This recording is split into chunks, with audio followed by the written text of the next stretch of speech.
Hello friends, कैसे हैं आप सभी। हम सभी ये चाहते हैं कि हमारे बच्चे खुश रहें और इसके लिए हम भरपूर प्रयास करते हैं, कोशिश करते हैं। और कभी कभी जाने अनजाने हम अपने बच्चे को खुश करने के प्रयास में उसको हम एंजाइटी और डिप्रेशन की तरफ पुश कर देते हैं। कैसे? आइए let's try to understand it better. Suppose your child, आपका बच्चा जो है प्राइमरी स्कूल में पढ़ता है। One day he comes home और आपको कहता है कि मम्मा आज ड्राइंग की क्लास थी, सभी बच्चे अच्छी तरह से ड्रॉ कर रहे थे लेकिन मैं ड्रॉ ही नहीं कर पा रहा था। अब आपका क्या रिएक्शन होगा? जनरली हम यही करते हैं, बच्चे की अटेंशन डाइवर्ट करने की कोशिश करते हैं ताकि वो परेशान ना हो, दुखी ना हो। तो आप उसको यही कहेंगी कि बच्चा कोई बात नहीं, अगर आप ड्राइंग नहीं कर पाए तो आप मैथ्स में कितने अच्छे हो, आपको टेबल्स लर्न हो जाती हैं, आप मैथमेटिकल सम्स और कैलकुलेशंस बहुत अच्छी कर लेते हो। तो आपको लगा कि आपने बच्चे को खुश कर दिया। नहीं, आपने ऐसा नहीं किया, क्योंकि आपने उसको, जो उसकी इस वक्त पेन की इमोशन है, आपने उससे उसको डाइवर्ट कर दिया, अवॉइड कर दिया पेन के उसको। तो ऐसे बच्चे जो बचपन में अपने इमोशंस को मैनेज या रेगुलेट करना नहीं सीख पाते, वही बड़े होकर एंजाइटी या डिप्रेशन में जाते हैं।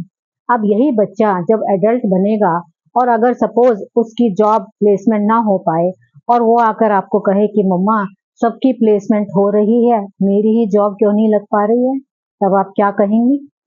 तो इसलिए ये जरूरी है कि चाइल्डहुड में, बचपन में आप बच्चों की इमोशंस को, उनको रेगुलेट करना सिखाएं, ना कि उनको उनसे अवॉइड करना या डिस्ट्रैक्ट करना सिखाएं।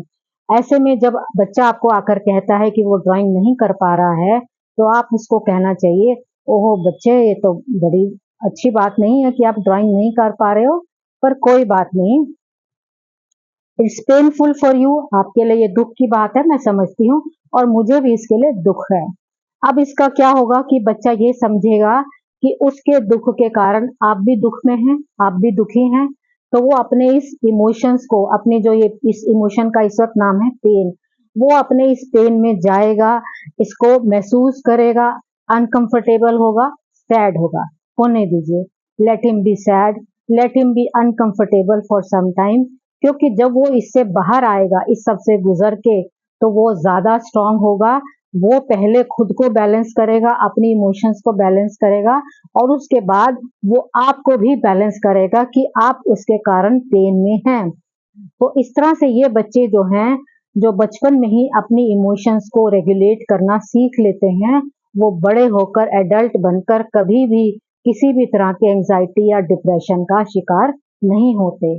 तो आपने हमेशा ये कोशिश करनी है कि आपने बच्चों की इमोशंस को, उनको रेगुलेट करना सिखाना है, उनको रिजिलियंट बनाना है, उनको मेंटली वीक नहीं बनाना है।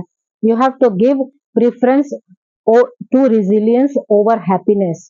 जो बच्चा रिजिलियंट होगा वो हैप्पी अपने आप हो जाएगा, क्योंकि वो अपनी इमोशंस को मैनेज करना, रेगुलेट करना सीख जाएगा। उनसे भागना, उनको अवॉइड नहीं करेगा, तो वो एक दिन इतना मेंटली टफ होगा कि उसको अपने आप ही हैप्पी होने का मतलब पता लग जाएगा। वो खुद ही हैप्पीनेस और अनहैप्पीनेस का डिफरेंस समझ जाएगा। ये साइंटिफिकली भी एक प्रूवन फैक्ट है कि जो बच्चे बचपन में अपनी इमोशंस को रेगुलेट करना सीख जाते हैं, उनसे भागते नहीं हैं, उनको अवॉइड नहीं करते हैं, वही एक हैप्पी और हेल्दी लाइफ जी पाते हैं बड़े होकर। तो मेरी आपको यही एडवाइस है कि अपने बच्चों को हैप्पी और हेल्दी बनाना चाहते हैं तो उनको अपनी इमोशंस को रेगुलेट करना सिखाइए, इमोशन से भागना नहीं। क्योंकि जब आप उनको इमोशंस को रेगुलेट करना सिखा देंगी, तो वो जिंदगी में सब कुछ फेस कर पाएंगे without going into any kind of anxiety और depression. Thank you, god bless you.